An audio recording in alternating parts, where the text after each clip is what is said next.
State investigators arrived, and the HOA started panicking. For 15 years, I woke up looking at the same lake. I knew every dock, every shoreline marker, every inch of water. Then one morning, my dog stopped walking and stared at the bank. The lake had dropped feet in a matter of days. When I warned the HOA, Karen laughed and called it progress. But weeks later, fish were dying, boats were grounding in mud, and a secret report revealed they knew exactly what would happen. What started as one strange waterline became a fight over truth, power, and a lake they nearly destroyed. And trust me, you won't believe what happened when every boat in the neighborhood got stuck at the same time. If you enjoy HOA stories where patience, evidence, and common sense beat arrogance, subscribe and stick around. We've got plenty more stories just like this one. They say you don't notice a disaster when it begins. You notice it when something familiar feels wrong. For me, it started with my dog. Ranger stopped walking. That alone was enough to get my attention. The old mutt had spent nearly 12 years following me around Hollow Creek Lake. Part border collie, part cattle dog, and stubborn enough to ignore common sense. He knew every inch of the shoreline better than most residents knew their own backyards. That morning, he froze near the western bank. His ears went forward. A low growl rolled out of his chest. I followed his gaze. At first, I didn't understand what he was looking at. Then I saw it. The waterline. I stopped walking. The lake sat lower than it should have. Not a few inches. Not enough that an average homeowner would notice. Enough that I noticed immediately. I had spent 27 years with the Army Corps of Engineers managing reservoirs, flood control projects, and water systems across 3 continents. Most people looked at a lake and saw scenery. I looked at one and saw measurements, patterns, levels, changes. The edge of Hollow Creek Lake had pulled back several feet from the rock shelf near my property. That shouldn't have been possible. Not in early spring. Not after the snowpack we'd received during the winter. I walked closer. The exposed shoreline was dark and wet, as if the water had only recently retreated. Fresh mud stretched where water normally sat. Small branches and debris rested in places they'd never been before. I crouched beside the edge and ran a hand through the damp soil.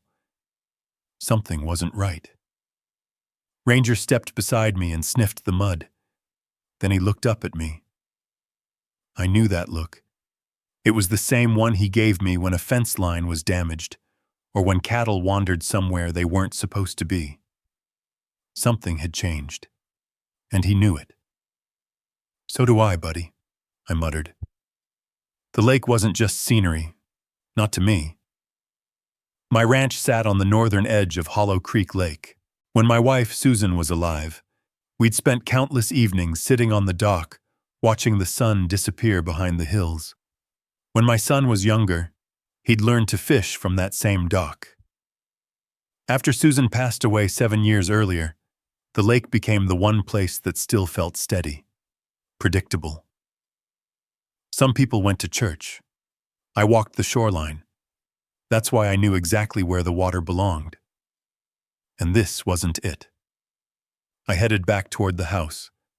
Inside my workshop sat a metal filing cabinet most people would consider excessive. Inside were 15 years of notes, water levels, seasonal observations, rainfall totals, snowmelt patterns, old survey maps. I pulled open a drawer and found what I wanted, a shoreline survey I'd completed 2 years earlier. Then another. Then another. I spread them across the workbench. The numbers confirmed what my eyes already knew. The lake had dropped far faster than nature could explain. I checked recent weather reports. Nothing unusual. No drought. No emergency water release notices. No state maintenance alerts. Nothing. That afternoon, I climbed into my pickup and drove around the southern side of the lake. If water was leaving the system, it had to be leaving somewhere. The question was where. The southern shoreline sat closest to the HOA's newest development zone. Over the last year, the board had been talking constantly about modernization, lakefront improvements, property value enhancements, infrastructure upgrades. Most of it sounded like corporate buzzwords dressed up as community planning. I hadn't paid much attention, until now. About half a mile from the main boat launch, I found something interesting. Fresh tire tracks, heavy equipment. Recent. The tracks cut across an access road that normally saw very little traffic. I parked beside the trail and got out. Ranger jumped from the truck and immediately followed the tracks. The deeper we went, the more signs appeared. Compressed soil, fresh gravel, disturbed vegetation. Somebody had been working back here recently, and they weren't trying very hard to hide it. The tracks eventually led to a section of shoreline hidden behind temporary construction fencing. No signs, no project notices, no public information. Just fencing. That alone made my stomach tighten. I walked along the perimeter until I found an opening. What I saw beyond it stopped me cold. A trench, freshly excavated, running from the lake toward a drainage channel. At the center sat a steel pipe, brand new, large enough to move a tremendous amount of water. I stared at it for several seconds. The welds still looked fresh. The surrounding dirt hadn't fully settled. This installation was recent, very recent. I stepped closer. Water flowed through the pipe, not rapidly, not dramatically, but steadily, constantly, every minute, every hour, every day. The lake was bleeding, and someone had built the wound. I knelt beside the trench. Years of engineering experience kicked in automatically. Pipe diameter, flow velocity, slope angle, estimated discharge volume. The numbers forming in my head made me uneasy. This wasn't a temporary construction drain. This wasn't erosion control.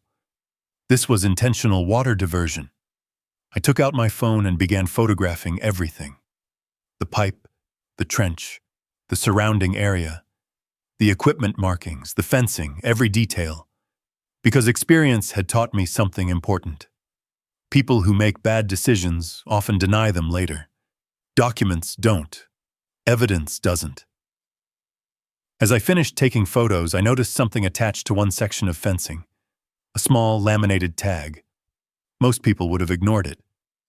I walked over. The tag contained a contractor identification number. Nothing more. No project description. No permit information. No county authorization. Just a company name. One I'd never heard before. I photographed that too. Then I stood quietly and looked back toward the lake. The water shimmered beneath the afternoon sun. Beautiful, calm, peaceful, and slowly disappearing. Someone had approved this. Someone had paid for it. Someone wanted water leaving Hollow Creek Lake. The question wasn't whether it was happening anymore. The evidence sat right in front of me. The real question was much worse. Who installed the drainage system? And why was nobody talking about it? That question followed me all the way home. I spent most of that evening at my kitchen table with a legal pad, a laptop, and the photographs I'd taken near the southern cove. Ranger slept beneath the table while I dug through county records. The contractor name from the fence tag didn't produce much. A recently formed company. Limited public information. No project portfolio, no visible engineering staff. That alone bothered me. A project capable of altering a lake's water level wasn't something a responsible HOA handed to an unknown contractor, especially not without public discussion. Around midnight, I found something else. The HOA board agenda for the following Thursday. One item immediately caught my attention. Lakefront Modernization Initiative presentation. I stared at the screen. Modernization. the same word that had been appearing in HOA newsletters for months. At the time, I'd ignored it. Now I wasn't so sure. Thursday evening, I drove to the Oak Hollow Community Center. The parking lot was packed. Luxury SUVs lined the front entrance. Several residents carried promotional brochures as they walked inside. The atmosphere felt more like a sales presentation than a homeowners meeting. Inside, a projector screen dominated the room. At the front stood Vanessa Price. Even before she spoke, she looked pleased with herself. Vanessa had become HOA president 18 months earlier, after campaigning on growth, modernization, and increasing property values. She was smart, confident, and completely convinced she was the smartest person in every room she entered. The meeting started with routine business, budget updates, landscaping contracts, security improvements. Then Vanessa stepped toward the projector. A rendering appeared on the screen. The shoreline looked nothing like the lake I knew.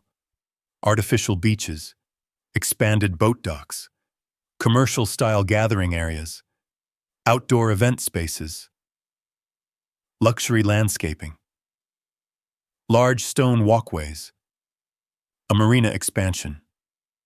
Residents began nodding. Some even applauded. Vanessa smiled. These improvements will significantly increase community value while creating a world-class lakefront experience. The phrase sounded rehearsed, probably because it was. Another rendering appeared, then another. Every slide showed construction near the shoreline. Every slide involved major earth-moving. Every slide cost money. A lot of money. When she finally opened the floor for questions, several residents asked about property values. Others asked about boating access. Nobody asked the question I wanted answered, so I stood. How much water are you planning to remove from the lake? The room went quiet. Vanessa blinked. For a second, she looked genuinely surprised. Then she smiled. The kind of smile people use when they think they're about to embarrass someone. I'm sorry, Jack. Could you repeat that? How much water are you removing from Hollow Creek Lake? Several heads turned. A few people glanced toward me. Vanessa folded her hands. We aren't removing water. I held up one of my photographs. The lake has dropped several feet in less than a week. There's a newly installed drainage system on the south shoreline. The smile tightened. A temporary construction measure. Temporary systems usually require permits. A few murmurs moved through the room. Vanessa immediately shifted gears. The project has been professionally reviewed. By whom? Our contractors. I nodded slowly. So the people being paid to perform the work approved the work. A couple people chuckled. Vanessa didn't. Jack, she said with all due respect, you've always been resistant to change. There it was. Not an answer. A dismissal. She turned toward the audience. Hollow Creek is evolving. Some residents prefer things exactly as they've always been. Several people laughed politely. I recognized the tactic. Make the critic look emotional. Make yourself look reasonable. The problem was that I'd spent my career sitting across tables from people who played the exact same game. I spent 27 years managing water systems, I said calmly. The lake is losing water faster than natural conditions allow. If engineering studies exist, residents deserve to see them. For the first time, Vanessa's smile disappeared completely. We appreciate your concern. Concern. Not evidence. Not data. Concern. That told me everything. The meeting moved on. Questions ended. The presentation concluded. People gathered their belongings and started heading for the exits. I was halfway to the door when someone touched my arm. I turned. Martha Jensen, 71 years old. One of the few residents who'd lived here longer than I had. Her late husband had helped build several of the original lake access roads decades earlier. Martha looked nervous. She glanced toward the front of the room where Vanessa was talking with board members. Then she slipped a folded document into my hand. "Don't open it here," she whispered. "What is it?" "Something I found in my mailbox by mistake." I frowned. "What kind of something?" Martha lowered her voice even further. "A construction notice." My pulse quickened. "For the lake project?" She nodded. "I think they sent it to me before they wanted residents seeing it." "Why give it to me?" "Because you're the only one asking questions." Before I could say anything else, she walked away. I waited until I reached my truck before unfolding the paper. Ranger watched from the passenger seat as I switched on the dome light. The notice wasn't addressed to residents. It appeared to be an internal contractor communication. Most of it referenced shoreline grading schedules, equipment delivery dates, work zones.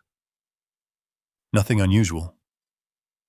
Then I reached the final page. My eyes stopped. The document was dated almost 4 months earlier. 4 months. Long before the HOA announced any modernization project. Long before residents were told anything. At the bottom sat a contractor approval signature. Beside it was language that made my stomach tighten. Phase 1 shoreline modifications authorized. Proceed with preliminary water management adjustments. I read the sentence twice, then a third time. The lake project hadn't started recently. It had been planned for months, and someone had approved major shoreline alterations long before homeowners ever heard a word about them. I looked across the dark lake toward the distant lights of the community center. Suddenly, the drainage pipe didn't feel like a construction mistake. It felt like part of a much bigger plan. The question wasn't whether the HOA was hiding something anymore. The question was what exactly they were trying to hide inside those construction contracts. I started looking for answers the next morning. The easiest thing would have been marching into the HOA office and demanding records. The fastest way to lose leverage is letting people know exactly what you know. So I stayed quiet. Instead, I started documenting everything. Every morning before sunrise, Ranger and I walked the shoreline. Every evening, we walked it again.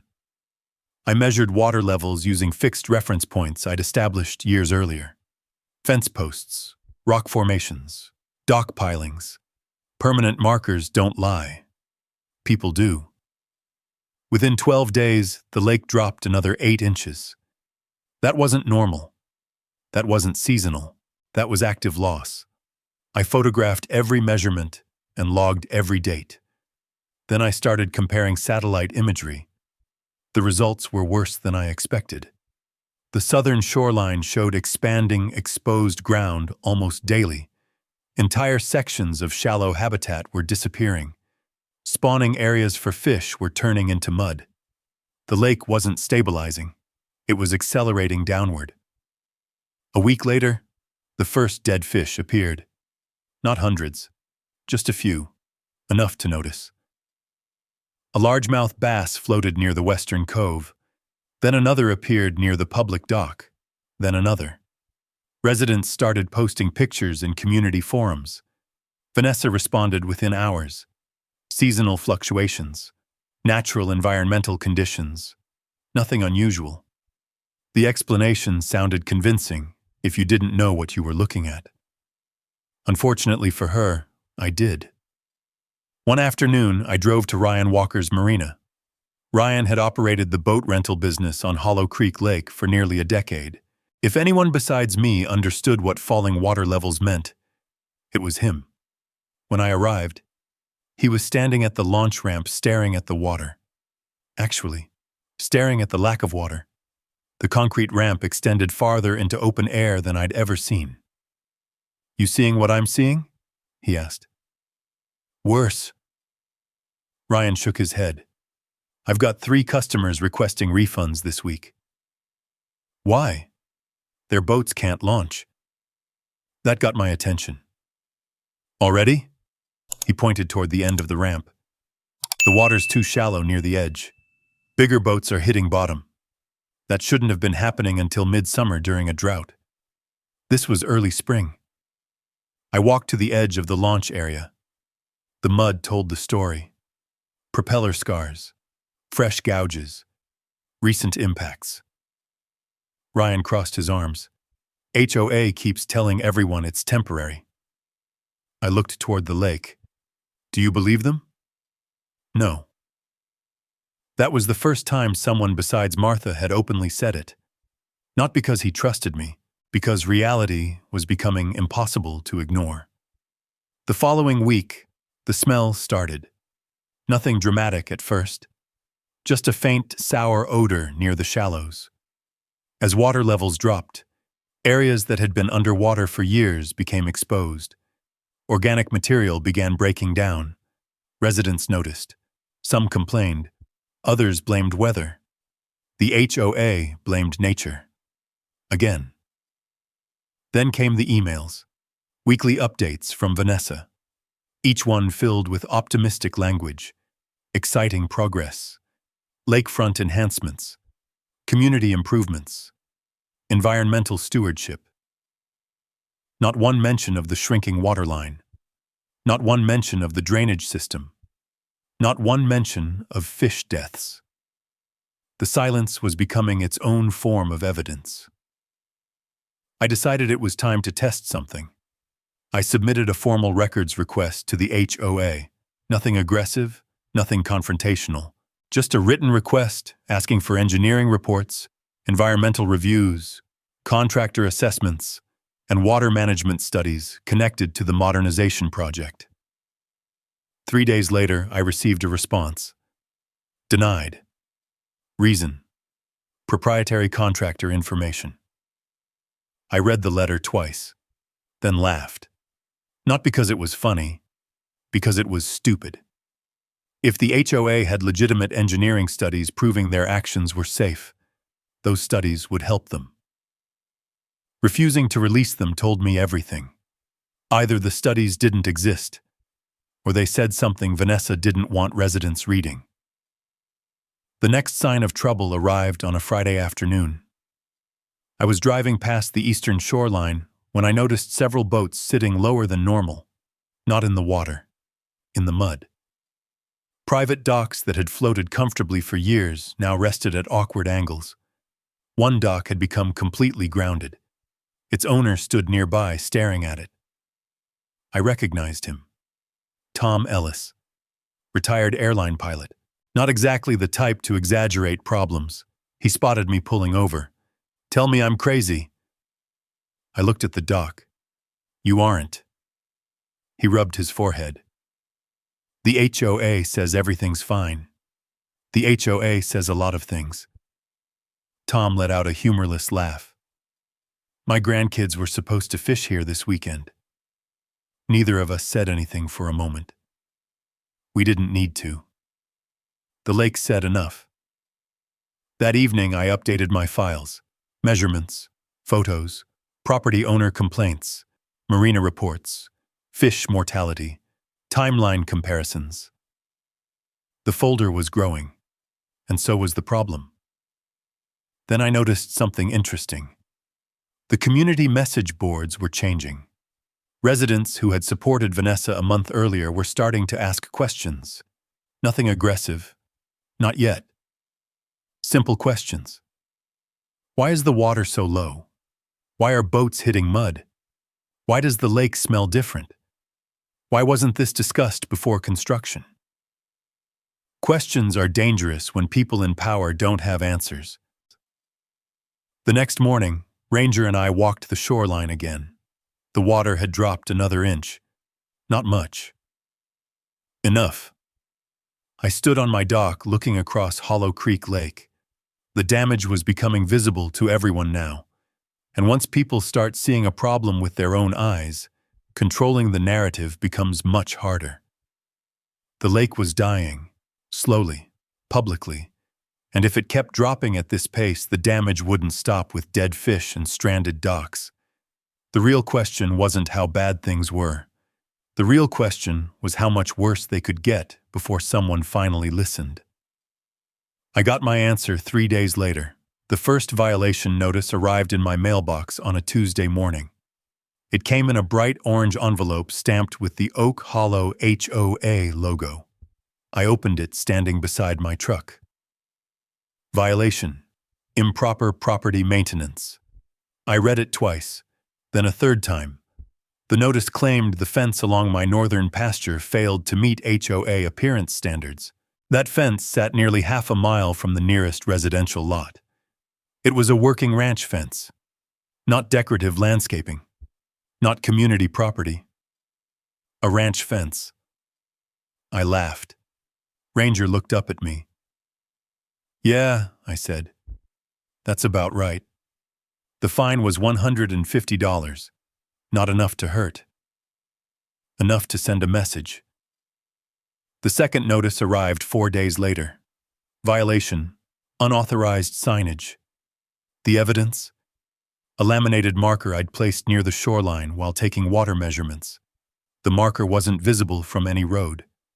The marker wasn't permanent. The marker existed solely for survey reference. Fine. $200. Message received. Vanessa wasn't interested in discussing the lake anymore. She wanted to make me the problem. That weekend I attended another HOA meeting. The room was fuller than before. People were talking now. The dead fish, the grounded docks, the smell, the falling water. Questions were spreading, which made Vanessa dangerous. People who lose control of a narrative often become more aggressive trying to regain it. I signed up for public comment. When my turn arrived, I walked to the microphone carrying a folder. Inside were shoreline measurements, photographs, satellite comparisons, and water level charts. I hadn't even started speaking when Vanessa interrupted. "Please keep comments brief, Jack." I looked at her. "I'll keep them factual." A few residents chuckled. Vanessa didn't. I placed several photographs on the projector screen. Images from 6 weeks earlier. Images from the current week. The difference was impossible to ignore. Murmurs spread through the room. One resident leaned forward. Another pulled out a phone and started taking pictures. "The lake has dropped over 3 feet, I said. "That's impossible," one board member immediately replied. I pointed to the screen. "It isn't impossible. It's documented." The room grew quiet. I continued. "I requested engineering reports supporting this project. No response. I requested environmental assessments. No response. I requested water management studies. No response." I turned toward the board. "Do any of those documents exist?" Silence. For the first time, several residents looked toward Vanessa instead of me. That mattered. Then Vanessa made a mistake. Instead of answering, she attacked. Residents should understand that misinformation can create unnecessary panic. The room shifted. Everyone knew exactly who she meant. I kept my voice calm. Facts aren't misinformation. The board believes certain individuals are intentionally exaggerating concerns. There are dead fish in the lake. More silence. There are boats stuck in mud. More silence. The waterline has dropped over 3 feet. More silence. Every fact forced the room farther away from her, and she knew it. The meeting ended badly. Not for me, for her. Residents left talking, questioning, comparing notes, exactly what she didn't want. The retaliation came fast. 2 days later, I received a certified letter. Then another. Then another. Violation appeals denied. Additional fines assessed. Administrative review fees added. The total climbed past $1,000. The accusations became absurd, creating community disruption, interfering with HOA operations, distributing misleading information. I wasn't being punished for breaking rules. I was being punished for asking questions. which told me something important. They were nervous. Very nervous. The breakthrough came from somewhere I didn't expect. A local attorney named Ethan Ross called me. I'd never met him. Apparently, he'd seen several residents discussing the lake online. Then he'd seen copies of my denied records requests. Something isn't right here, he told me. I've been getting the same feeling. Ethan specialized in property and land use law. More importantly, he knew county permitting procedures. We met at a small coffee shop 20 minutes outside Oak Hollow. I brought my files. He brought a laptop. For nearly 2 hours, we reviewed timelines, construction dates, HOA notices, contractor records, permit databases. The deeper we dug, the stranger things became. Finally, Ethan stopped typing. His expression changed. What is it? He turned the laptop toward me. A county permit search page. Blank. No environmental permit. No shoreline modification permit. No drainage permit. Nothing. I frowned. Maybe they're filed under another project number. I checked. Maybe another contractor. I checked. The silence that followed felt heavy, because both of us understood what that meant. A project capable of altering a lake's water flow required permits. Lots of them. State permits, county permits, environmental review, engineering approval. Entire layers of oversight existed specifically to prevent this kind of thing. Yet somehow none of it appeared in the system. Ethan leaned back. Jack. Yeah. If the drainage system is operating legally, permits should exist.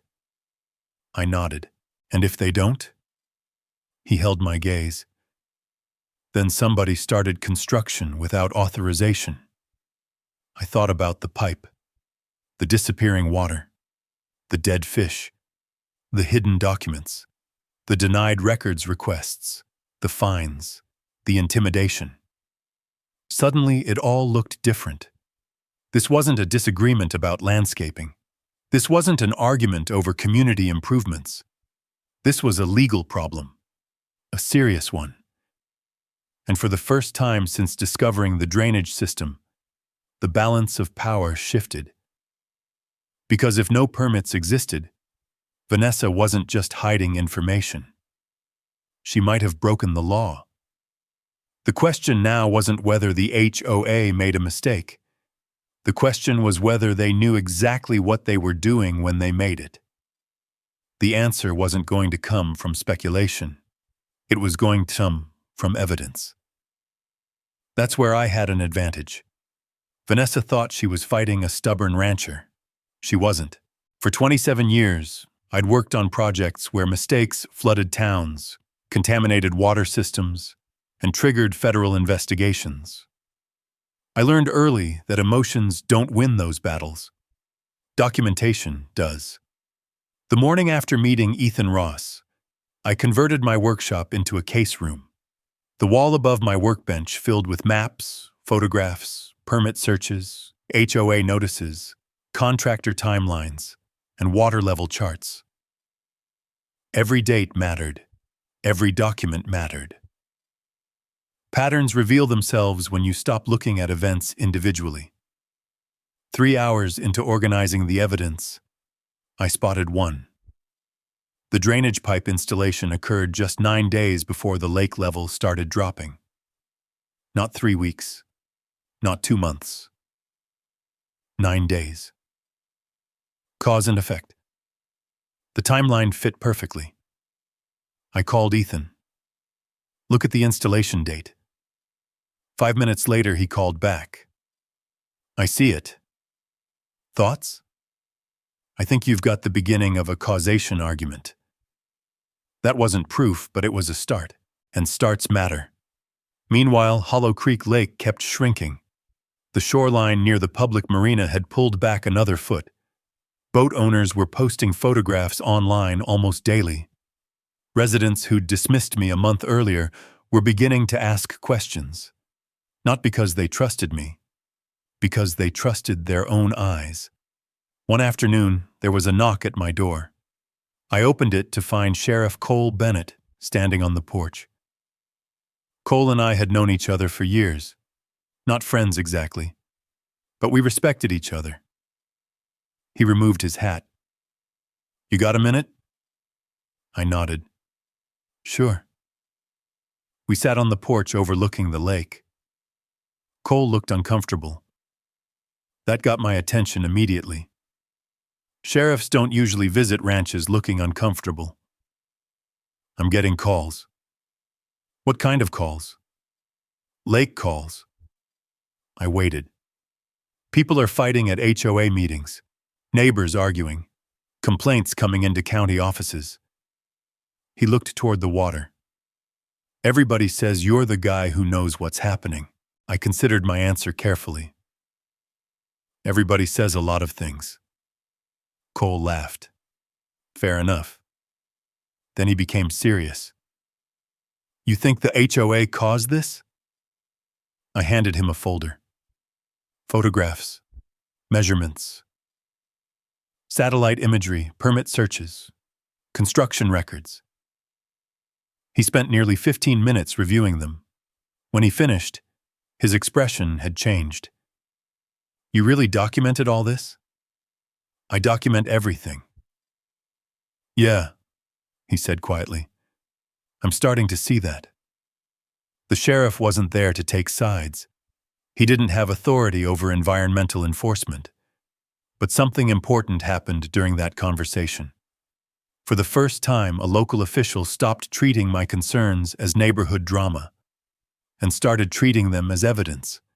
That mattered. A lot. The next breakthrough came from Ryan Walker. The marina owner called me just before sunset. "You need to see this." 20 minutes later, I was standing at the launch ramp. Ryan pointed toward a row of rental slips. Several boats sat tilted awkwardly. Not because of damage, because the water beneath them had become too shallow. "Lost another 6 reservations," Ryan said. "Today?" He nodded. People are driving here, seeing the conditions and leaving. The frustration in his voice was real. His business depended on the lake. Every inch of water mattered. Every canceled reservation cost money. For the first time, the damage wasn't environmental. It was economic. And economic pain gets people's attention much faster than environmental warnings. The following HOA meeting proved that. The room was packed. More residents than I'd ever seen. Vanessa looked confident when she walked in, less confident when she saw how many people had questions. The first resident stood. "My dock's grounded." The second stood. "My kids can't fish anymore." The third stood. "Why were we never told about the drainage system?" The questions kept coming. Vanessa answered none of them directly. Instead, she repeated the same phrases: seasonal variation, temporary inconvenience, ongoing improvements, professional oversight. The audience wasn't buying it anymore. You could feel it. Then someone surprised me. Martha Jensen stood. The room immediately quieted. Martha wasn't known for confrontation, which made her words even more powerful. "I've lived here 23 years. She looked directly at the board. "I've never seen this lake drop like this." No applause. No cheering. Just silence. The dangerous kind. The kind that tells you people are thinking. Vanessa quickly ended public comments. Too quickly. Several residents protested. The meeting dissolved into frustration. But another shift had occurred. The board still controlled the microphones. They no longer controlled the room. 3 days later, Ethan called. His voice sounded different. Excited. "Jack, what did you find?" I submitted independent records requests through county channels. I sat up straighter. And I found references to permit reviews. That didn't make sense. We already searched the permits. I know. Then what are these? There was a pause. That's the problem. I felt my pulse quicken. Ethan continued. County staff discussed permits internally. Okay. But no permits were ever filed. Silence. Then realization. The county had expected applications. The county had discussed applications, yet the actual filings never appeared, which meant somebody knew permits were necessary and moved forward anyway. That wasn't oversight. That wasn't incompetence. That was awareness, a critical difference. The pieces were beginning to fit together. Vanessa wasn't dealing with a rumor anymore. She wasn't dealing with an angry resident. She wasn't even dealing with a lake problem. She was dealing with a growing body of evidence. And evidence doesn't care about public relations. Evidence doesn't care about HOA authority. Evidence doesn't care how many violation notices get mailed. The more the lake dropped, the stronger the case became. The more the HOA retaliated, the worse they looked. And for the first time since discovering the drainage pipe, I realized something important. Vanessa still believed she was winning. She thought fines, intimidation, and public ridicule would wear me down. She thought she was controlling the narrative. What she didn't understand was that every day the lake kept falling, it created another witness. Soon, there would be too many witnesses to ignore. And when that happened, the truth would become impossible to contain. The witnesses arrived on Memorial Day. Vanessa had spent months promoting the event. Every HOA newsletter mentioned it. Every community email advertised it. The celebration was supposed to unveil the success of the Lakefront Modernization Initiative. Food vendors, live music, boating demonstrations, property tours for potential investors. Everything had been carefully planned. Everything depended on the lake looking healthy. By sunrise, Hollow Creek was crowded. Residents lined the shoreline. Families filled picnic tables. Realtors escorted prospective buyers through model homes overlooking the water. Several local reporters had even shown up. Vanessa loved attention. Today she had plenty of it. I arrived early with Ranger and parked near the marina. The moment I stepped out of the truck, Ryan Walker walked toward me. His expression told me everything. You seeing this? He asked. I followed his gaze. The launch ramp, or more specifically, where the launch ramp met the water. The distance between them had become impossible to ignore. The lake had dropped again. Not inches. Enough to create a visible problem. A serious one. Ryan lowered his voice. I told them this was going to happen. I know. They ignored me. I know. He stared toward the crowd gathering around the docks. They're launching 23 boats today. I didn't answer. Neither of us needed to. We both knew exactly what was about to happen. At 10 o'clock, Vanessa stepped onto a temporary stage overlooking the marina. The applause started immediately. She smiled and waved, then launched into a speech about progress. Growth. Community vision. Future investment. Every sentence sounded polished. Every sentence sounded rehearsed. Not one sentence mentioned the water level. Not one sentence mentioned the dead fish. Not one sentence mentioned the grounded docks. When she finished, the crowd applauded again. Then came the boating demonstration, the centerpiece of the entire event. Several decorated boats lined up near the launch area. Families gathered along the shoreline to watch. Reporters raised cameras. Investors pulled out phones. Vanessa stood near the front, smiling proudly. The first boat entered the water, for about 20 feet. Then it stopped. The engine revved. The propeller churned mud. The boat didn't move. A few people laughed nervously. The driver tried again. Nothing. The second boat launched. It made it slightly farther. Then the bow tilted. The hull scraped bottom. Another stop. More confusion. The third boat never even cleared the end of the ramp.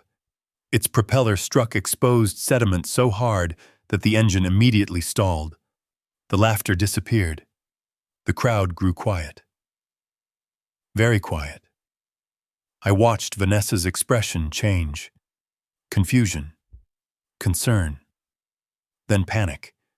Because suddenly everyone could see it. Not measurements. Not reports. Not charts. Reality. Boat after boat became trapped. Some stuck in mud. Others stranded in shallow channels. Several had to be pulled backward by trucks. Children asked parents what was happening. Investors exchanged uncomfortable looks. Reporters started recording everything. One cameraman walked directly toward the shoreline and zoomed in on the exposed lakebed, exactly where the water used to be. The damage wasn't hidden anymore. It was center stage. Ryan stood beside me watching the chaos unfold. That's 12? What? 12 boats stuck. He wasn't smiling. Neither was I. Because this wasn't victory. This was proof. And proof can be ugly. The situation worsened when one of the tour boats carrying prospective buyers became grounded near the marina entrance. Nearly 30 people sat stranded while crews scrambled to free it. The crowd's mood shifted instantly. Questions became complaints. Complaints became anger. Anger became confrontation. Residents started approaching board members, demanding answers, demanding explanations, demanding accountability. The same questions I'd been asking for months were suddenly coming from everywhere. Vanessa tried to regain control. She grabbed a microphone. There appears to be a temporary navigation issue. The crowd wasn't buying it. Someone shouted back. Temporary? Another voice followed. You told us everything was fine. Then another. My dock is sitting on dirt. Then another. My kids can't even fish anymore. The floodgates opened. For months, frustration had been building. Now it had a public stage. And cameras. Lots of cameras. I noticed Martha Jensen standing near the front. For the first time since this started, she wasn't nervous. She looked angry. So did everyone else. The board members who had spent months nodding beside Vanessa suddenly looked much less confident. Several quietly slipped away from the stage. One actually left the event entirely. Then something unexpected happened. A reporter approached me. You're Jack Mercer? I nodded. We've heard you've been warning people about this. For a moment, I considered answering, then decided the lake could speak for itself. I simply pointed toward the grounded boats. The reporter followed my gaze. That was enough. By early afternoon, the event had collapsed. Food vendors packed up early. Several investors left before scheduled tours. Families went home. The celebration designed to showcase success had become a public demonstration of failure. The HOA had spent months controlling information. They lost control in less than 2 hours. As Ranger and I walked back toward the truck, my phone buzzed. It was Ethan Ross. I answered immediately. Tell me you've seen the news. I've seen it. There was a pause. Then his voice lowered. Good. What did you find? Another pause. Longer this time. I got access to contractor communications. I stopped walking. My grip tightened around the phone. What kind of communications? The kind Vanessa never wanted anyone to read. My pulse quickened. The crowd behind me was still arguing. Reporters were still filming. Boats were still stranded. But suddenly none of that felt like the biggest story anymore. Because if Ethan had found internal communications, Then we might finally learn whether this disaster was negligence or something much worse. I met Ethan the next morning. He didn't want to discuss anything over the phone. That alone told me the information mattered. When I arrived at his office, a thick folder sat on the conference table. Ethan slid it toward me. Read page 4. I opened the folder. The document carried the logo of the contractor Vanessa had hired for the modernization project. Not the landscaping company, an engineering consulting firm they had quietly subcontracted during the planning phase. I turned to page 4, then page 5, then page 6. The room became very quiet, because sitting in front of me was the report we'd been looking for. The report the HOA claimed either didn't exist or wasn't relevant. The report they never shared with residents. The report was dated nearly 6 months before construction began. Its conclusions were blunt. Lowering lake levels could damage fish habitat. Lowering lake levels could reduce navigable boating access. Lowering lake levels could expose shoreline sediment. Lowering lake levels could trigger environmental review requirements. Lowering lake levels could create substantial community backlash. Every major problem now happening at Hollow Creek Lake had been predicted, in writing, months earlier. I looked up at Ethan. Tell me this is the final version. It is. How do you know? Because Vanessa signed the acknowledgement page. My eyes narrowed. She signed it. He slid another document across the table. There it was, Vanessa Price, electronic signature, date stamp, board review confirmation, no ambiguity, no confusion, no misunderstanding. She had personally received the warning and moved forward anyway. I sat back slowly. For months I'd assumed incompetence, bad decisions, poor planning, arrogance. This was different. This was knowledge. Knowledge creates responsibility, and responsibility creates liability. Ethan pointed toward another section. Keep reading. The next pages contained internal emails, conversations between consultants and HOA leadership. Several recommendations stood out. Suspend drainage modifications until permits are secured. Conduct additional environmental review. Delay shoreline excavation until hydrological impacts are assessed. Every recommendation had one thing in common. The HOA ignored it. One email hit harder than the rest.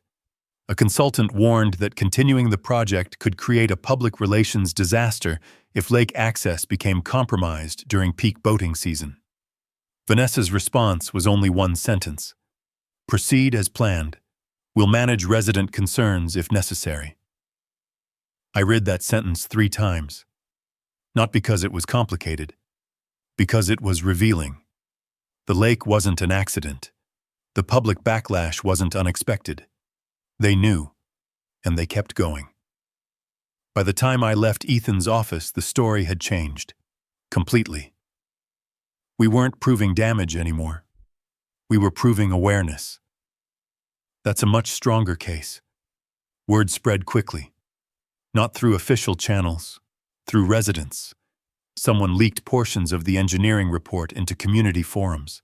Within hours, screenshots were everywhere.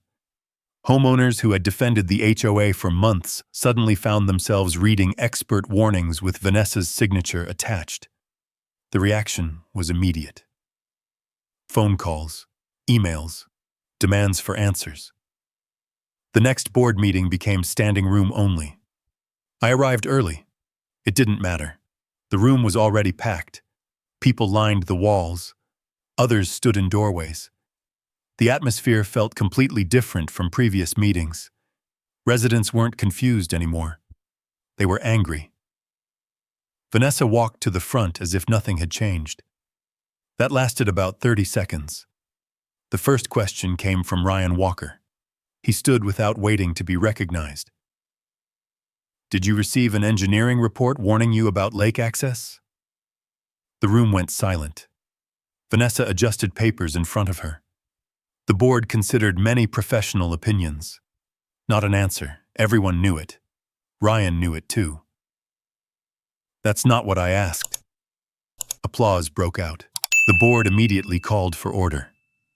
The second question came from Martha Jensen.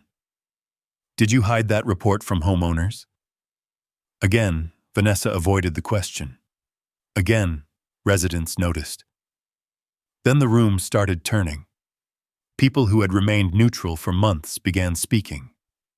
Boat owners, property owners, parents, retirees, one after another. The questions became impossible to control. Why wasn't the report disclosed? Why weren't permits obtained? Why were residents fined for raising concerns? Why was construction allowed to continue? For the first time since this started, Vanessa looked overwhelmed. Not defeated, but rattled. Her confidence had cracks in it. Large ones. Then she made another mistake. Instead of accepting responsibility, she blamed the engineers. The consultants provided multiple scenarios. That statement detonated the room. Because everyone had seen the report. Everyone knew what it said. The warnings weren't vague. They weren't hypothetical. They were specific, and now she was trying to rewrite history. The meeting dissolved into chaos. Not shouting, not violence. Something worse. Distrust. Residents no longer believed the board. And once trust disappears, authority starts collapsing. Afterward, several homeowners approached me in the parking lot. People who had ignored me for months. People who thought I was exaggerating. People who now wanted copies of every document. One woman looked embarrassed. I should have listened earlier. I shook my head. Listen now. That was enough. By the end of the week, Ethan formally submitted the engineering report to state environmental regulators, along with the permit records, along with the drainage documentation, along with the lake measurements. Everything.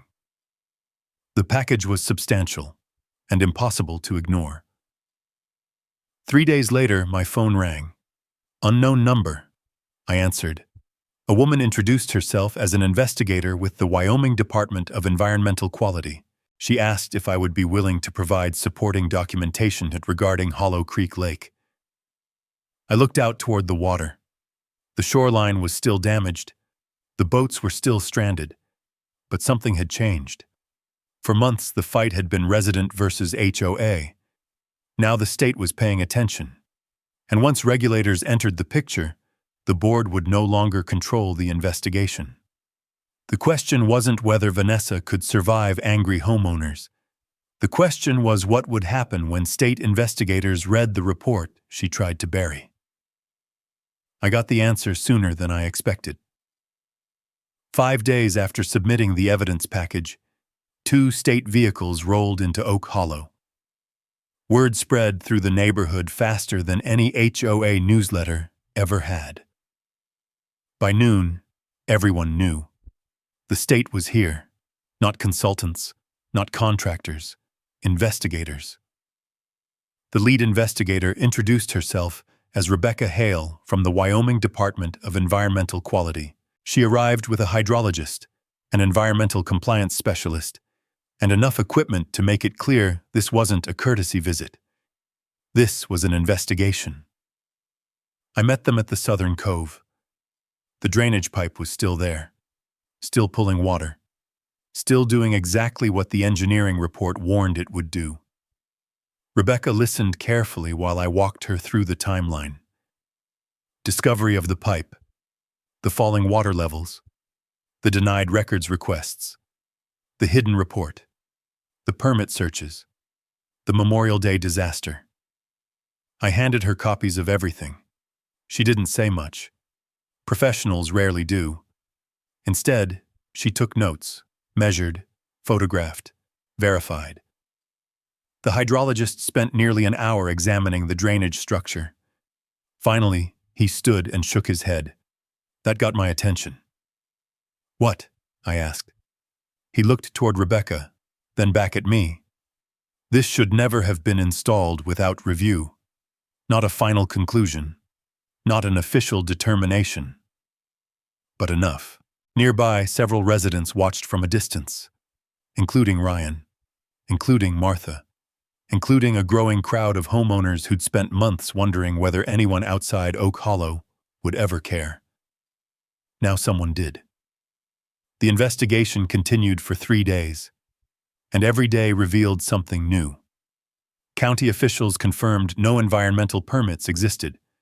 Construction records contained major gaps. Contractor reports contradicted public HOA statements. Even worse, investigators discovered portions of the shoreline work extended beyond the scope described in HOA meeting minutes. That detail mattered, because it suggested residents weren't simply uninformed. They may have been intentionally misled. Vanessa responded exactly the way I expected. She tried to control the narrative. Again. An emergency HOA email landed in everyone's inbox. The message claimed the investigation was routine. It blamed misinformation. It accused unnamed individuals of creating unnecessary alarm. The problem was that nobody believed her anymore. Not after the boats. Not after the report. Not after state investigators showed up carrying measuring equipment. Reality had become impossible to spin. Then residents started talking. Really talking. Not in private. Not quietly. Publicly. People began sharing their own experiences with the HOA. A retired teacher revealed she had been fined repeatedly after questioning landscaping expenses. A homeowner described receiving threats over a minor architectural dispute. Another resident produced emails showing board members dismissing concerns without review. The stories kept coming. Different situations. Same pattern. Control. For years, nobody connected the dots. Now they were impossible to ignore. One evening, Sheriff Cole Bennett stopped by my ranch again. This time he wasn't asking questions. He was bringing information. You were right about something. I poured him a cup of coffee. Only one thing? That earned a small smile. Then he became serious. The county commissioners are paying attention now. That was significant. County commissioners rarely involved themselves in HOA disputes. They certainly didn't involve themselves in neighborhood politics, unless the problem became bigger than a neighborhood. How much attention? I asked. Cole leaned back. Enough that they're asking questions about liability. That word landed heavily. Liability. The lake wasn't just an environmental issue anymore. It wasn't just an HOA issue anymore. Public agencies were beginning to calculate consequences, financial consequences, regulatory consequences, legal consequences. The next major blow came from the investigators themselves. Rebecca Hale requested a formal interview with several HOA board members. Most complied. One didn't. Vanessa. Instead, her attorney responded. That decision created immediate suspicion. Residents noticed. Investigators noticed. Everyone noticed. A person confident in their actions doesn't usually hide behind legal counsel during preliminary fact-gathering. The following week, Rebecca released a preliminary findings summary. Not a final report, but enough information to change everything. The summary identified multiple areas of concern: unauthorized water diversion, potential environmental compliance failures, possible permit violations, incomplete project disclosures. The document never mentioned Vanessa by name. It didn't need to. Every resident knew exactly who approved the project. That evening, the HOA held another meeting. Attendance broke every previous record. People filled hallways. People stood outside windows. People watched through open doors. Vanessa walked to the podium looking exhausted. Gone was the confidence. Gone was the certainty. Gone was the polished presentation style. Now she looked like someone trying to hold together a structure that was already collapsing. Questions came immediately. Hard questions. Questions she couldn't answer. questions she wouldn't answer. Then Ryan Walker stood. The marina owner didn't raise his voice. He didn't need to. My business has lost thousands of dollars. The room became silent. I trusted this board. More silence. You told us everything was under control. Nobody interrupted him. Nobody could. Because everyone knew he was right. One by one, residents followed. Martha, Tom Ellis, families, boat owners, property owners. The board sat there listening. For months they had controlled the conversation. Now they were trapped inside it.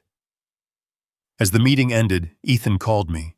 His voice carried a different tone this time. Not excitement. Concern. Jack. What happened?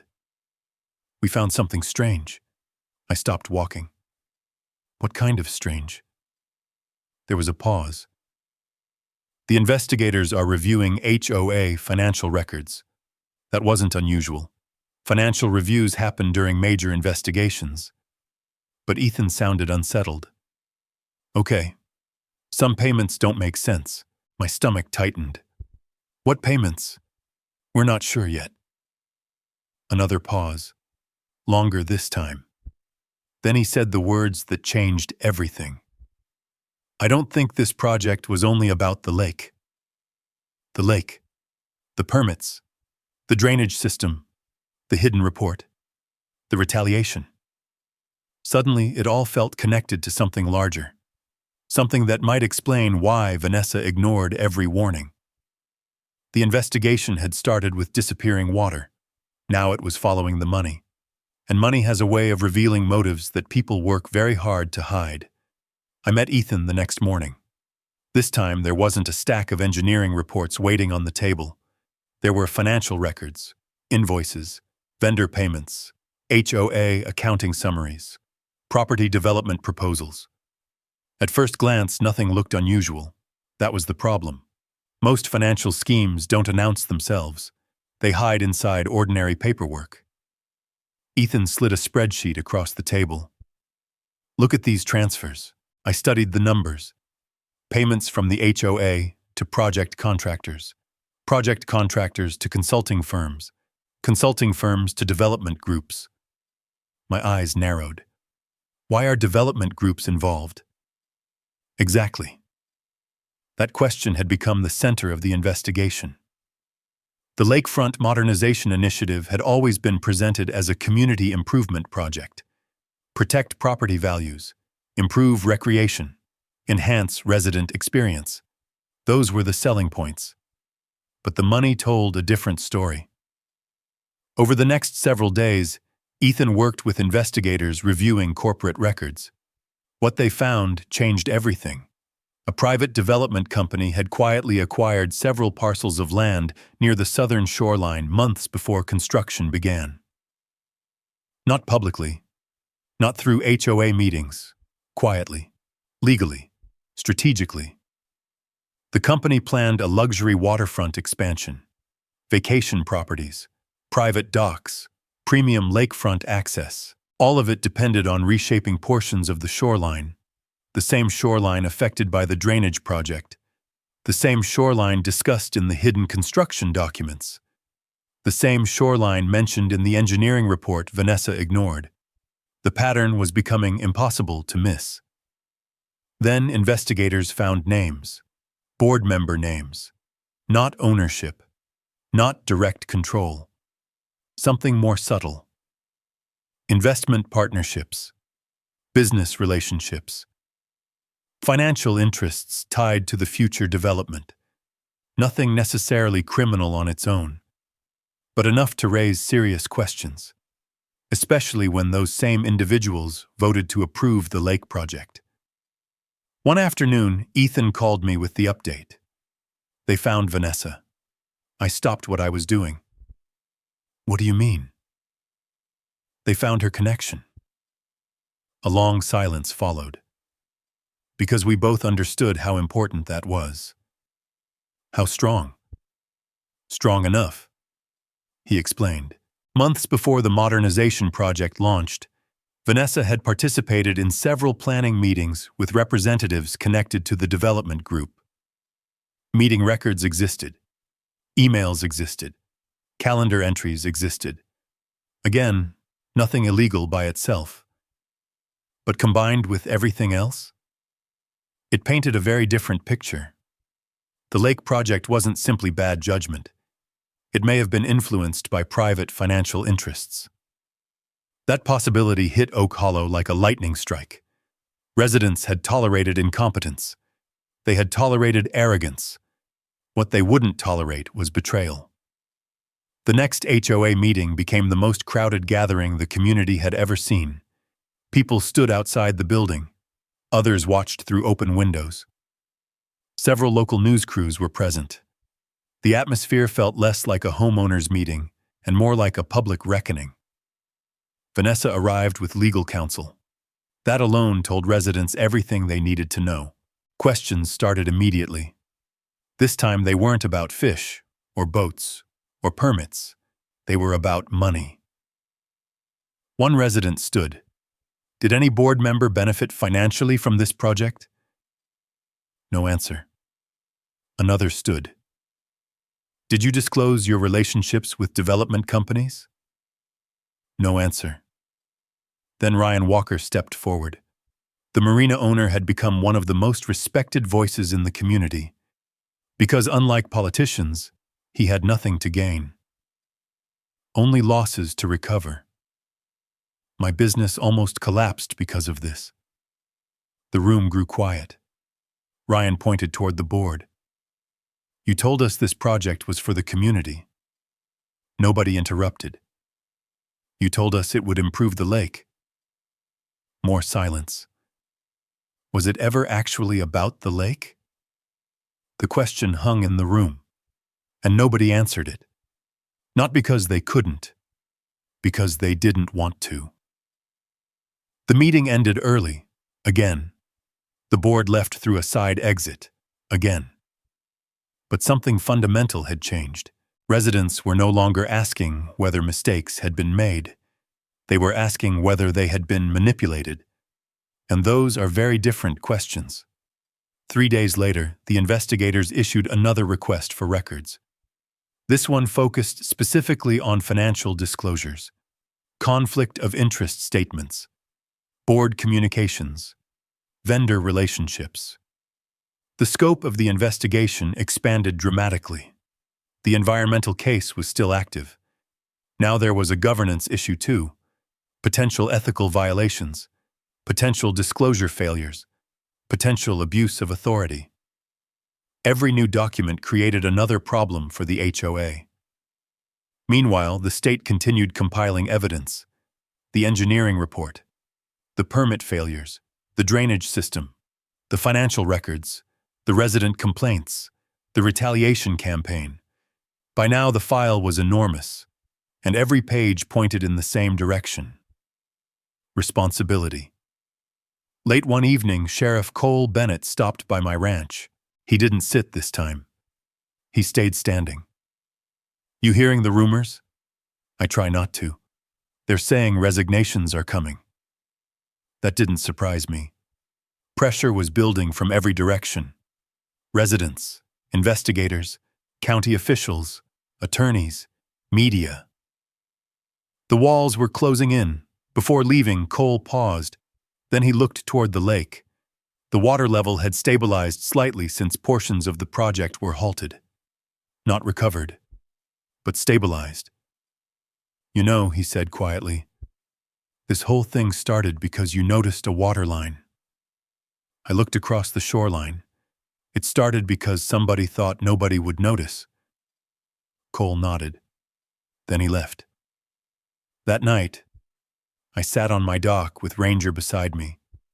The lake was still wounded. The community was still fractured. The investigation wasn't finished, not even close. But the truth was finally visible, and truth has a momentum of its own. Soon all of the evidence would end up in the same place, a courtroom. And once that happened, the people responsible would finally have to answer for every decision they made.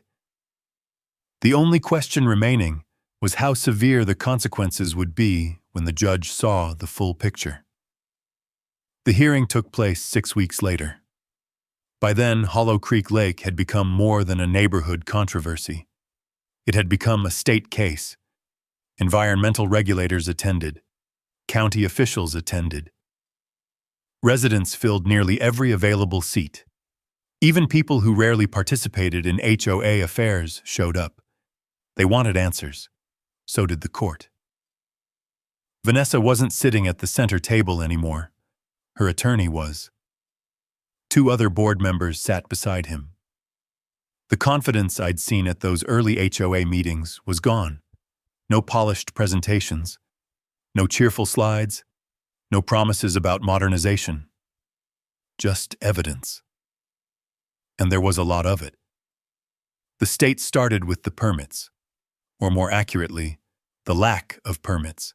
Investigators presented documentation showing that required environmental reviews had never been completed, required approvals had never been issued, required filings had never been submitted. The drainage system should never have been installed.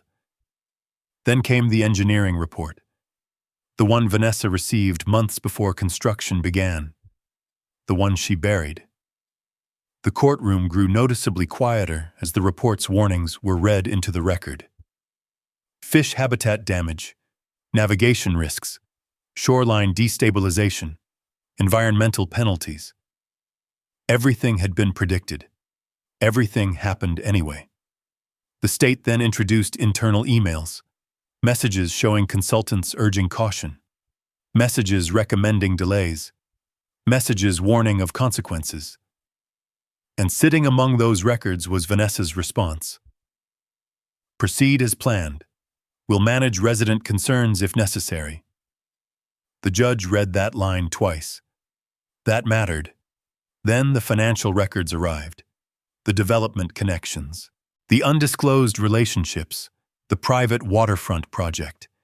The evidence showed that while residents were being told the project served the community, board members had discussed opportunities that could benefit future shoreline development.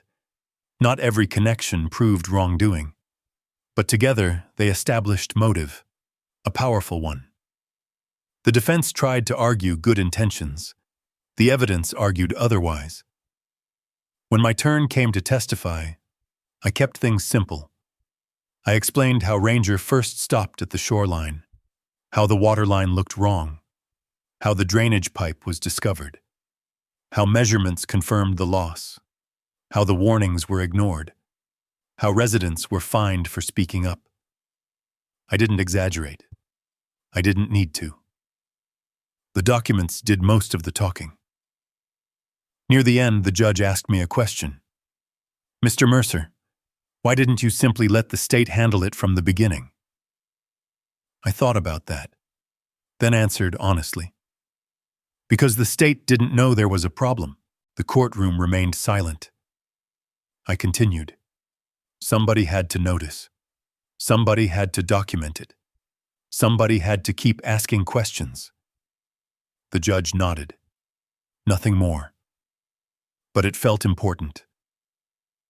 The ruling came 2 weeks later. Nobody in Oak Hollow missed it. The court found that the HOA violated environmental regulations, failed to obtain required permits, ignored professional warnings, failed to disclose material information to residents, and breached portions of its own governing documents. The consequences were substantial. The HOA was ordered to fund a state-supervised restoration project. The cost exceeded several $100,000. The drainage system had to be removed. Shoreline restoration began immediately. Additional penalties were assessed. Several board members resigned before disciplinary proceedings could continue. Vanessa resigned the same day. No farewell statement. No final explanation. Just a resignation letter. After months of insisting everything was under control, she disappeared from public meetings entirely. The new board election happened 45 days later. Turnout broke every community record. Transparency became the central issue. Not landscaping. Not amenities. transparency. Residents wanted leadership that answered questions instead of punishing them. They got it. The months that followed were quieter. Not perfect, just better. The drainage pipe disappeared. Restoration crews stabilized damaged shoreline sections. Native vegetation returned. Water quality slowly improved. Most importantly, the lake stopped falling. Then, gradually, it started rising. Not overnight. Recovery rarely works that way. But week after week, the water came back. The first real sign arrived when Ryan Walker called me. "You should come down here." When I reached the marina, several boats floated normally for the first time in months. No mud, no grounded hulls, no stranded visitors, just water where water belonged. Ryan grinned. I almost forgot what this looked like. So did I. Later that summer, fish returned to several coves. Families came back to the shoreline. Children started fishing from docks again. The smell disappeared. The lake wasn't fully healed, but it was alive. One evening, nearly a year after the court ruling, I sat on a rebuilt dock overlooking Hollow Creek Lake. The water reflected the setting sun. Ranger rested beside me, older now, his muzzle showing more gray than before. The community had changed. The lake had changed. Maybe I had too. My phone buzzed with a message from Martha Jensen. Just a photograph. Boats floating peacefully across the water. Underneath it, she wrote 4 words. "You were right, Jack." I smiled. Not because I wanted to be right, because the lake survived. That was always the point. The real victory wasn't defeating Vanessa. It wasn't winning in court. It wasn't exposing corruption. The real victory was proving that truth still matters, that evidence matters, that ordinary people don't have to surrender when power becomes arrogant. I looked across the water one last time. A year earlier, everyone had looked away. Everyone except a rancher and an old dog. And because one person refused to stay silent, an entire community got its lake back. The water moved gently against the dock, steady, alive, home. If there's one lesson I take from this story, it's that small chill matter. This whole thing didn't start with a courtroom, a state investigation, or a major lawsuit. It started because someone noticed a waterline that didn't look right and refused to ignore it. Jack didn't sell the lake by being louder than everyone else. He sold it by paying attention, keeping record, asking questions, and staying steady when it would be easier to walk away. That's something worth remembering, whether it's a piece of land, a neighborhood, a family tradition, or a promise made to a community. The things we care about usually aren't protected by anger. They are protected by people who stay patient, stay honest, and keep showing up when it matters. Sometimes dignity looks a lot less dramatic than people expect. Sometimes it's just refusing to look the other way. I'd love to hear from you. Have you ever had to stand your ground over something you knew was right, even when nobody else were listening at first? If so, rub a yes in the comments. And if you ever deal with an HOA, a property dispute, or a situation where persistence matters more than power, share your story below. I read as many comments as I can, and they often just as interesting as the story themselves. And if you enjoy this story about ordinary people, quiet courage, and standing up for what right was right way, consider subscribing. We are glad to have you along for the next one.